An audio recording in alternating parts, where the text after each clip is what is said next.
What's up, Interweb? RhyQuinn here, and welcome to my Week 2 PAL battle against Electric Storm 252 and the Melbourne Victory Star. And if you want to know what team I'm bringing to this match, go down in the description. Hopefully I'll remember to put a link to the team builder video that went up yesterday.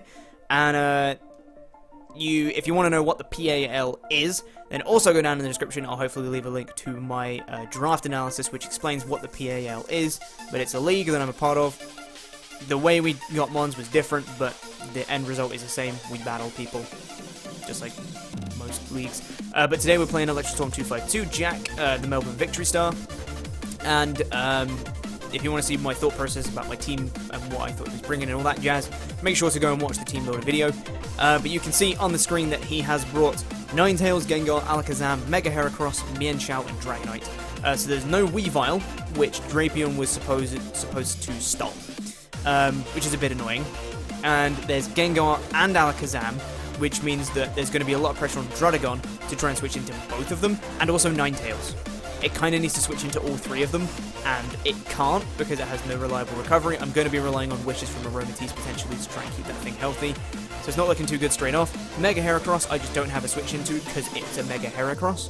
And then, although Aromatisse can do decently well against it, it's still meh. The Mienshao I'm a little bit scared of, but I'm hoping that Drapion can kind of deal with it, although 2 high jump kicks is going to really screw me over. And then Dragonite, I have my speed on Drapion, just enough speed to outspeed a max speed Adamant Dragonite, so I'm hoping I can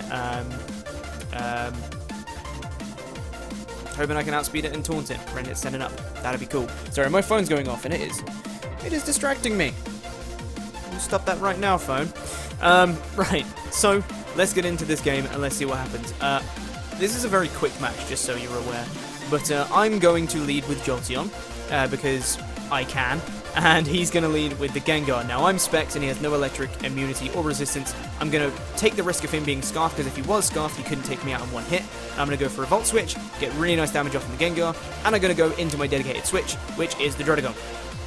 And you can see I have Mold Breaker, but he is going to go for a Shadow Ball, and it does 32%, which I count. It is a max roll off a modest Life Orb, modest max special attack Life Orb Gengar, and I know he's going to switch because he can't do anything, and I'm going to go for the Pursuit, expecting the switch, and Gengar's down, which is fantastic. Now in comes the Mega Heracross, and I was like, I still don't have anything for this guy, and I just kind of didn't really do anything, and I just kind of let Druddigon die, which I shouldn't have done, but Druddigon goes down to the Mega Heracross because I just didn't know what to switch into this thing. It's just such a problem. But Druddigon just goes down. Now I'm going to bring in the Skarmory, and I was like, he's going to switch, because if I'm I'm even going to pause it. You can see I went for the Autotomize there. So what happened here was, the Mega Heracross is now at -1 defense, and if I'm a physically defensive Skarmory, I can take, I think, 2 close combats with leftovers. So I was expecting him to preserve his Mega Heracross, switch out, expecting the Brave Bird, and go into something else to take that, so that he can preserve that. So I took that opportunity for him to switch out, for me to set up an Autotomize. That's what I wanted to do. So you can see I went for it, but he stays in, and he's just going to go for a close combat. And obviously I'm not a physically defensive Skarmory, I'm a physically offensive Skarmory, and that does a lot of damage. Now again, I had another choice.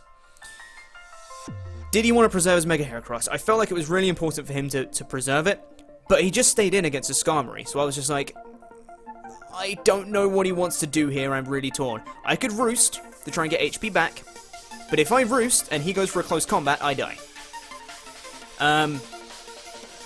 If I go for a Brave Bird and he stays in, I take out Mega Heracross and I die to Recoil. If he switches out and I go for Brave Bird, I basically kill something, but I'm probably going to die to Recoil again. If I Roost and he switches, though, then I'm looking really good, because I can Brave Bird something potentially multiple times. But I really thought, because he stayed in with the Mega Heracross just then, and went for a close combat, risking me to go for the Brave Bird, potentially kill him, then I figured he's going to stay in. He just stayed in once, he's going to stay in again, so I took the choice to go for a Brave Bird. But he switches out. But luckily, he goes into his Mienshao, which is going to die to a Brave Bird. Unfortunately though, Metal Burb is going to go down to the Recoil, So he picks up a kill, takes out the Mienshao in one hit, so that's another threat out the way, but the Skarmory does go down, which is unfortunate. It's one of the ways I had to deal with Mega Heracross, and now it's looking a bit, So now I'm going to bring in Jolteon, because again, I outspeed everything. I can Volt Switch on whatever wants to come in, but he brings in the Mega Heracross.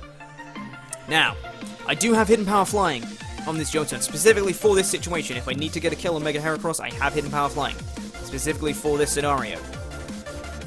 Now, what I should have seen was, although I did have a bit of speed investment on Skarmory, I should have seen I outsped the Mega Heracross, which means he's not a max speed Mega Heracross, which means most likely he doesn't have speed investment, which means he's max HP. Most likely. But me, thinking he's a speed invested one, thinks HP Flying is a guaranteed OHKO on a Mega Heracross that has no HP investment.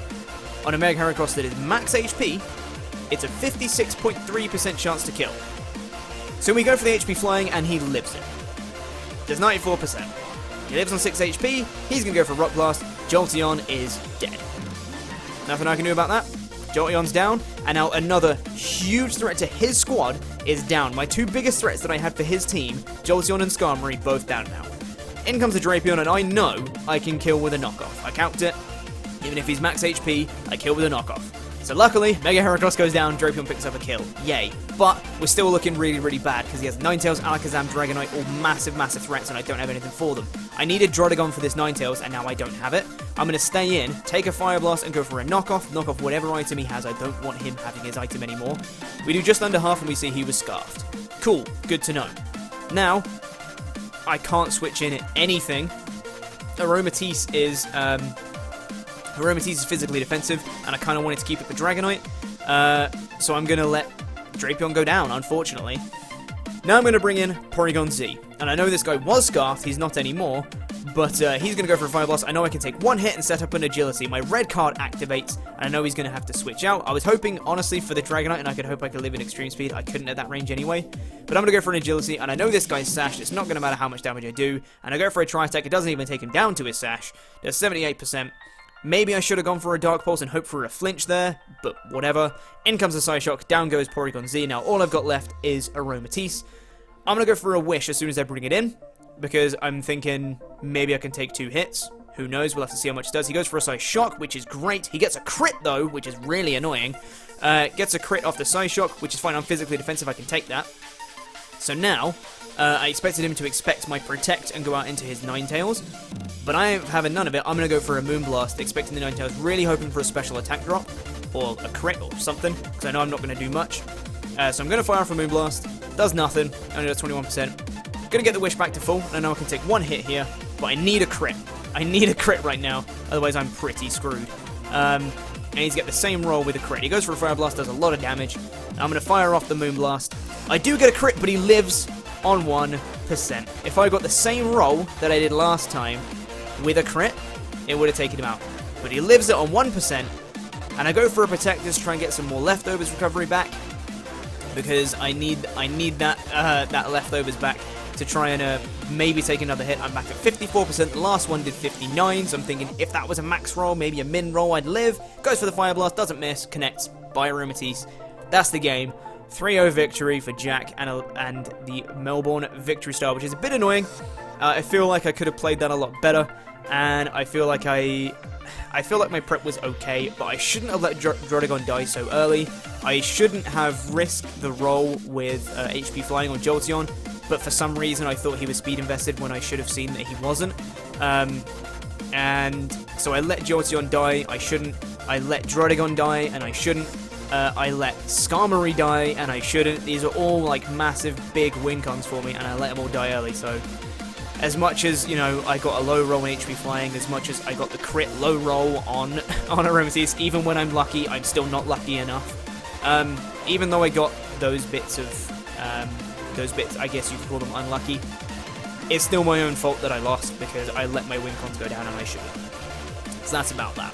But anyway, that is it for week 2 of the PAL. I hope you guys have enjoyed this. I'll be back next week, I guess, with week 3. I don't know how often I'm uploading these. It's been a while since I did my week 1 match, so I don't know when this is being uploaded or how long it's going to be between week 1 and week 2. I don't know.